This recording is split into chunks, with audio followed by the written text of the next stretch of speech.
Meus irmãos, este capítulo registra uma guerra de 5 reis contra 4 reis. Por incrível que pareça, os 5 reis que se uniram e formaram um exército e eram reis de cidades, eles foram derrotados nessa guerra. Entre os derrotados estava o rei de Sodoma, cidade onde Ló habitava. Todos os bens de todos os habitantes de Sodoma foram levados. E todas as pessoas também foram levadas, inclusive Ló e sua família. Abraão ficou sabendo e ele reuniu 318 servos criados que haviam nascido em sua casa. Abraão os armou, os prontificou para a guerra e perseguiu os exércitos que haviam levado seu sobrinho cativo. E o texto diz que Abraão, surpreendentemente, com 318, recuperou os bens, não só de Ló, como também de todos os habitantes de Sodoma. Abraão conseguiu libertar seu sobrinho, sua família e também todos os habitantes de Sodoma. E o capítulo 14 começa a concluir com 2 encontros que Abraão teve no caminho de volta para casa. O primeiro encontro de Abraão no caminho de volta para casa foi com um sacerdote, Melquisedeque. E ao se encontrar com este sacerdote, a Bíblia diz que Abraão lhe deu o dízimo de tudo.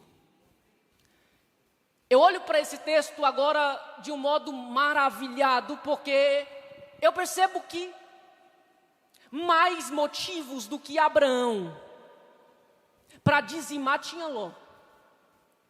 Porque Abraão não teve os seus bens levados. Abraão não tinha perdido absolutamente nada do que era seu. Pelo contrário, ele se tornou ainda mais rico. Mas Ló perdeu tudo que tinha. Inclusive sua família foi levada, inclusive a sua vida estava correndo perigo, porque ele também foi levado cativo. Mas agora no caminho de volta para casa, o que me assusta no texto é que o texto não registra que Ló acompanhou o tio quando dizimou. E se tem algo que eu tenho aprendido sobre dízimo, é que dízimo é proteção.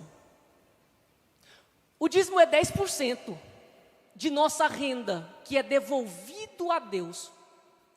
E o resultado disso é que os 90% que fica para que nós administramos do modo como Deus disse para administrar, para o bem do reino, para o bem-estar de nossa família, eles são santificados. Os 90% que ficam, eles são abençoados por causa dos 10% que são devolvidos. Quer prova disso? Eu provo. No texto que nós lemos. O Abraão que dizimou aqui no capítulo 14, ainda no capítulo 14, ele dispensou riqueza. Ele dispensou bens. Daqui a pouco eu explico o porquê.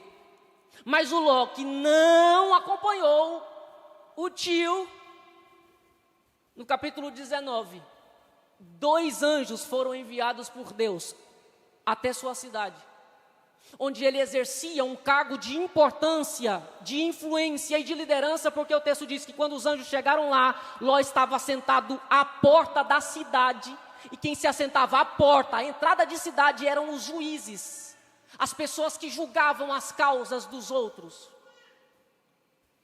Ele perde esta posição de influência, porque os anjos disseram que ele deveria imediatamente deixar aquela cidade.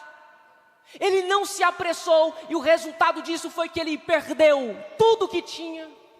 Ele não pôde levar absolutamente nada. E para completar a lista de tudo que ele perdeu no caminho, fugindo de Sodoma, ele ainda perde sua esposa. Então o texto não conecta claramente o capítulo 14 com o 19, mas eu fui impactado por Deus quando lia isso aqui, de modo que Deus me fez conectar uma coisa a outra. E pode não fazer sentido para você, mas para mim faz muito sentido. Eu entendi com isso que Abraão já prosperou ainda mais quando reconheceu que tudo que ele tinha Deus como fonte suprema. E é por isso que ele devolve a Deus. Mas o Ló não foi capaz disso, e é por isso que tudo que ele tinha foi posto a perder. Por causa dessa falta de sensibilidade e de discernimento para enxergar isso. O primeiro encontro de Abraão resulta em ele devolver o dízimo. Mas o segundo encontro de Abraão foi com o rei de Sodoma, que encontrou Abraão no caminho e disse: pode ficar com os bens que você recuperou para você. Eu peço que você apenas me dê as pessoas. Abraão disse: eu te devolvo as pessoas e te devolvo também os bens, porque eu não quero que você diga em algum momento que você foi o responsável pela minha prosperidade, porque eu tenho consciência de que quem garante a minha prosperidade não são os homens, mas é aquele que já me fez prosperar tanto. Eu não estou dizendo com isso que você deve rejeitar a ajuda das pessoas. Eu estou dizendo que nesta noite eu creio que Deus está dando para você a capacidade de discernir qual porta foi Deus que abriu e qual porta não foi Deus que abriu. Isso é prosperidade de fato. Não é você abraçar tudo que vem, não é você abraçar toda proposta, não é você aceitar tudo que é colocado diante dos seus olhos. É você ter a capacidade e em muitos casos a tranquilidade de saber discernir qual fonte de renda foi Deus quem proporcionou para você e qual não foi Deus. Eu estou dizendo que nesse dia aqui, nesta ocasião aqui, Abraão teve este discernimento para discernir que aquela não era a ocasião apropriada, que aquele encontro não foi projetado por Deus para que ele fosse abençoado. No outro caso, sim, quando Melquisedeque vem ao seu encontro, era Deus providencialmente enviando este sacerdote para abençoar Abraão em nome de Deus, mas neste caso não foi Deus. Era uma ação humana. E é isso que Deus tem para você. É este nível de prosperidade e de discernimento que Deus tem para você. A partir de hoje, conscientemente, você vai aprender a dizer não. Quando o Espírito tocar você, incomodar você ou despertar você para fazer isso.